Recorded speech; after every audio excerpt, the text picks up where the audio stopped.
Hello, and welcome to BU302, Leadership and Organizational Behavior, Week 1, Lecture 3.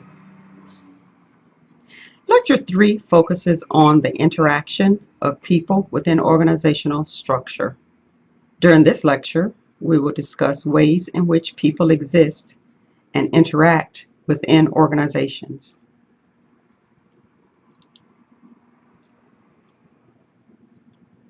Organizational behavior is a behavioral science that investigates the behaviors of people in an organizational setting.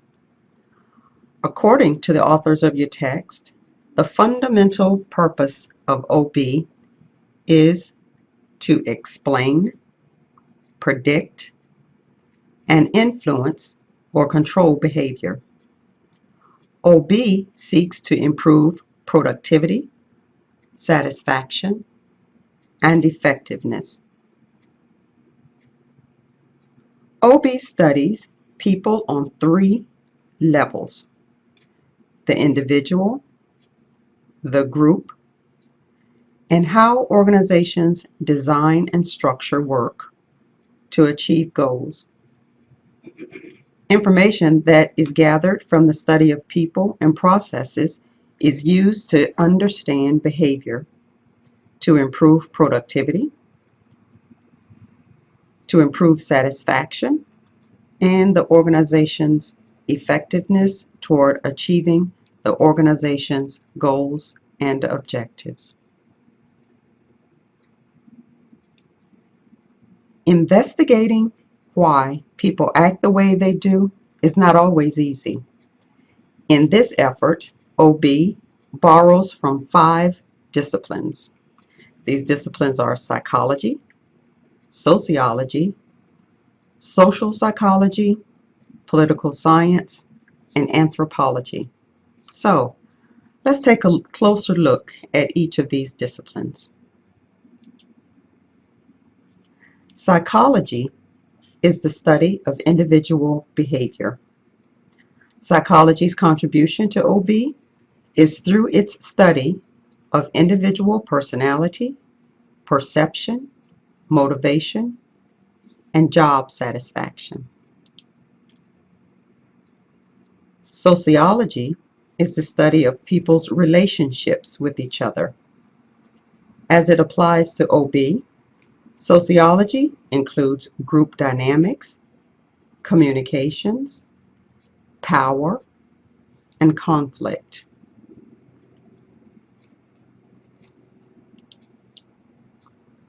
Social psychology blends both psychology and sociology. Social psychology focuses on the influence that people have on each other, specifically in the area of change. Then we have political science, which is the study of individuals and groups and how they manipulate power for personal gain. Finally, anthropology, which deals with people and the activities they engage in. Anthropology takes into consideration people's values, attitudes, and behaviors, which is the culture within different organizations and different countries. So as you can see, a skilled manager would need to have some knowledge of these other disciplines in order to be able to manage or lead effectively.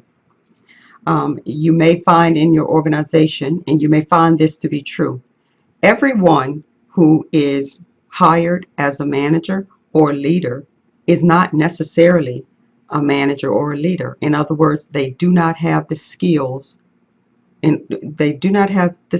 necessary to effectively lead or manage. Behavior, attitude, and personality of people in the workplace contribute to the organization's culture. And this is not any one group. We're talking about the group collectively. The managers and the employees have to coexist within this organizational culture. So we've talked a lot about culture, and so let's define culture. What is culture?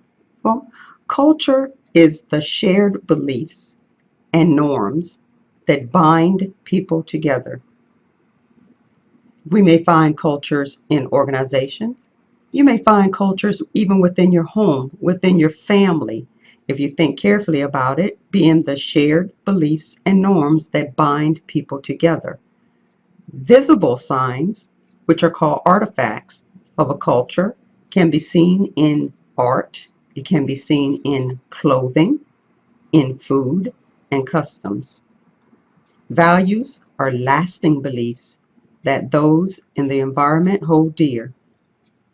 Examples of culture include feelings of warmth, aggression, conservative behavior, or tones. Perhaps culture can best be described as the organization's personality. Now, within an organization, the personality is primarily established at the top of the organizational structure, which means the founder, the CEO, the president of the organization. That person at the top of that organization structure is the one who generally sets the tone for the rest of the organization. In other words, this is the way we will act within this environment. Some of the types of culture that we're speaking of include bureaucratic culture, clan culture, and entrepreneurial culture. Now, bureaucratic culture, when we're speaking within organizations, has an emphasis on rules, policies, procedures, chain of command, and the decisions are primarily made by one individual. Although our U.S. military has changed somewhat over the years, but for a number of years, when we speak of a bureaucratic culture, the U.S. military was normally used as the primary example because of its many levels within that organizational structure, with the many rules that guided our U.S. military personnel. A clan culture, as a family, is much like a family, following traditions, rituals, teamwork, and spirit. If you think carefully, again, you think within your family, you think about some of the traditions that you uphold, some of the rituals that you might have during various holidays throughout the year. All of these contribute to your culture, which is transferred into the organization. Now, entrepreneurial culture is innovation, creativity, the amount of risk taking, and aggressively seeking opportunities. So that sets the tone for many times in the IT environment. You think about the risk taking and aggressively seeking opportunities because you always want to be the first one to market. So that entrepreneurial culture exists in a highly volatile, a highly competitive environment. Culture is found in organizations, which is called organizational culture, but it's also found within in countries. Each country has its own general culture.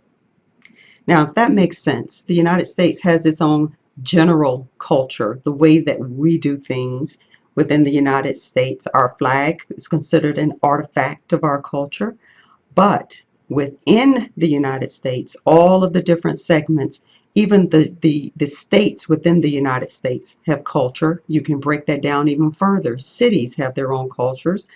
Neighborhoods have their own cultures, into your home, which has its own culture. So cultures are not just limited on a grand scale. It can be viewed in a narrow scale as well. So, as I said, each country has its own culture, and like an organization, the national culture is the beliefs, rituals, rules, customs, items that are common to a particular country. So, why is that important to know? Why do you think that's important to know? Well, as our world continues to get smaller because of the impact or the influence of globalization, it is to each country's competitive advantage to gain an appreciation for different cultures. The result could mean great levels of trust between and among countries, and greater opportunities to provide goods and services globally. One way to start the process of embracing other cultures is to recognize four basic areas or dimensions where cultures differ. So let's talk about those dimensions. And these are five basic areas or five dimensions. Gert Hofstede, a Dutch researcher, identified these five dimensions of culture. So let's take a brief look at each. We're speaking within different cultures. Power distance. Now, the power distance is the degree to which societies accept the idea that inequalities exist because of intellectual capabilities or position. Okay? And so in those countries where you might have someone who is the head of the country, in organizations where you have someone who's the head of the organization, this is the degree to which you feel like you can reach out and touch that person. An example of this would be the president of an organization who is seen routinely throughout the organization. However, employees view him or her as unapproachable because of his or her position. You may have seen that in your organizations. The next dimension is uncertainty avoidance. This is the degree to which a culture tolerates or is comfortable with uncertainty.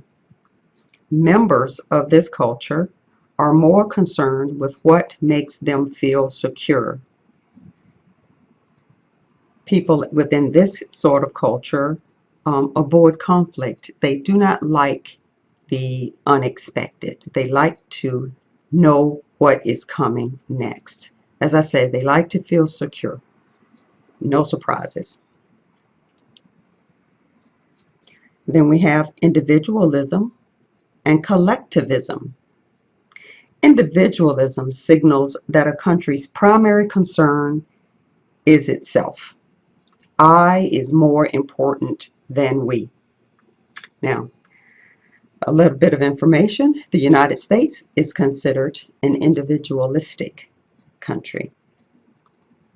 We are pretty much, we like to think that we take care of ourselves. As individuals, you get yours, I get mine. We are viewed as not being very group oriented. Collectivism is where group decisions are valued. We is more important than I. You may see this in many Asian companies where individuals from Asian countries tend to work together collectively to accomplish said goals and objectives without someone having to force them to do this. We have masculinity versus femininity. This is the degree to which a culture emphasizes assertiveness, dominance, and independence, which is the masculine portion, over compassion, emotional openness, and interpersonal. dependence. And this is considered the feminist side of the culture. Now, the difference between the independence and the interdependence is that independent is we have the I can do it on my own. I am independent. And interdependence is depending upon each other. A lack of knowledge, this is final thought on this particular section. A lack of knowledge and appreciation for diverse cultures will put an organization at risk.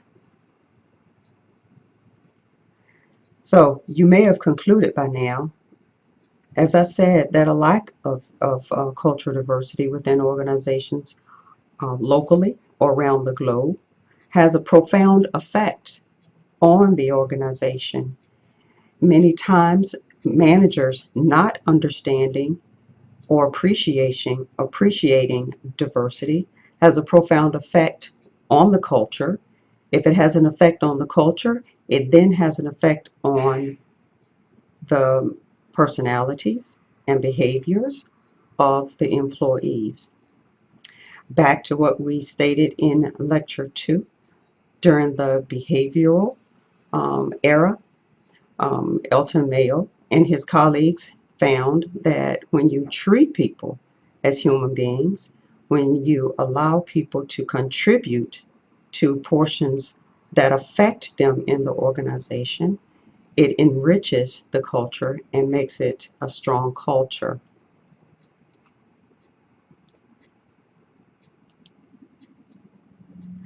Week 1 lectures provided a general overview of today's organizations and the important role of management. We have discussed key concepts and theories that will be investigated further as we read future weekly reading assignments. Areas of discussion during Week 1 lectures included a brief overview or history of organizational behavior, the disciplines that contribute to the field of OB, and the role of culture in today's organization, locally and around the globe. I encourage you to review the supplemental material found in the Week 1 classroom on Blackboard. This concludes Week 1, Lectures 1, 2, and 3.